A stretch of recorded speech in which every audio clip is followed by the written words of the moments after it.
Hello! Kain po tayo ng tanghalian. So, nandito na naman ako sa inyong harapan na nagpapalaway ng aking kinakain. Charot. Sino ba naman hindi maglalaway sa ulam ko, guys? Bagoong ay tuyo at saka pritong talong.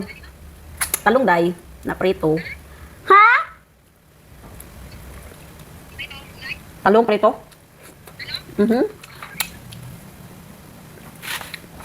Tapos, bulad. O, diba? Saan ka pa niyan? Hindi man ako nakakabili ng bulad dito.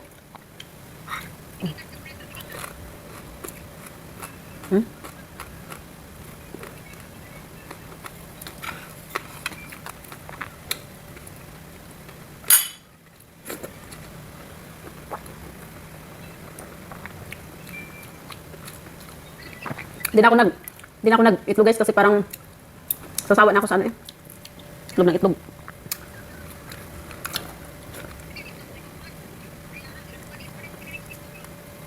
Bakit?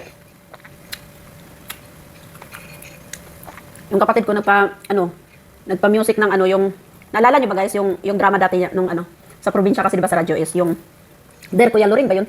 Dahil volume.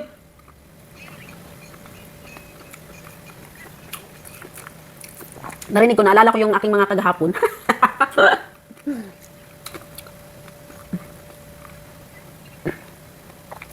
Yung tipong galing ka sa bukid tapos magpahinga ka ba? Kasi pagod ka. Galing sa uma.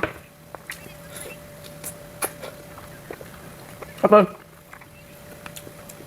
habang nagpapahinga ka, tapos ang naririnig mo, handumanan sa isa kaawit. Ganun na ganun, guys. Sino nakakaalala nun, guys? Yung handumanan na yun. Handumanan sa isa kaawit. Sa mga kapitbahay ko dyan, taga Star Apollo, alam niyo yan.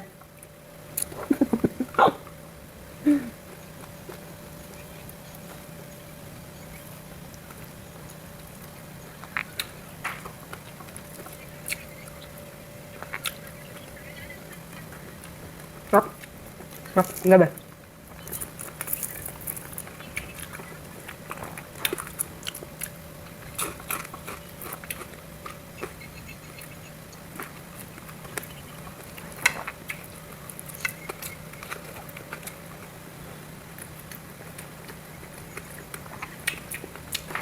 Kanin ulit.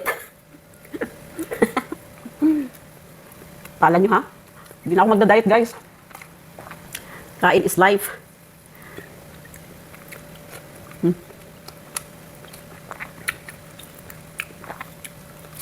Kumain na kayo, Day?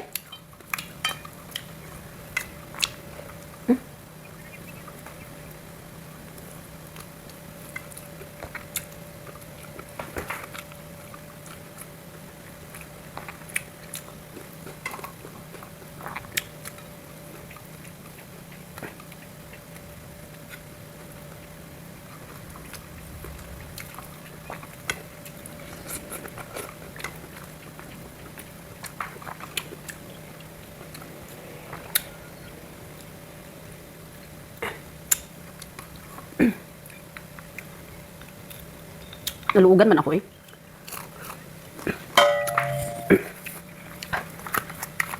Tukan ko, Day.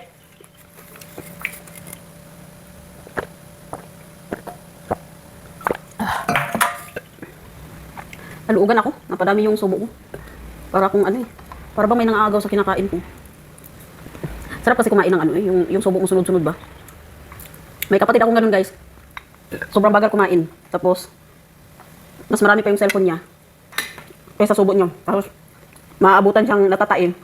Siya, ang ginawa niya, tatain mo na siya, tapos balikan niya na lang yung pagkain. Diba? Saan ka ba naman yan?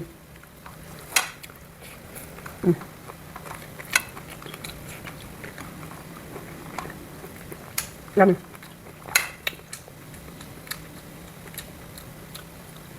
May dalawa pa ako.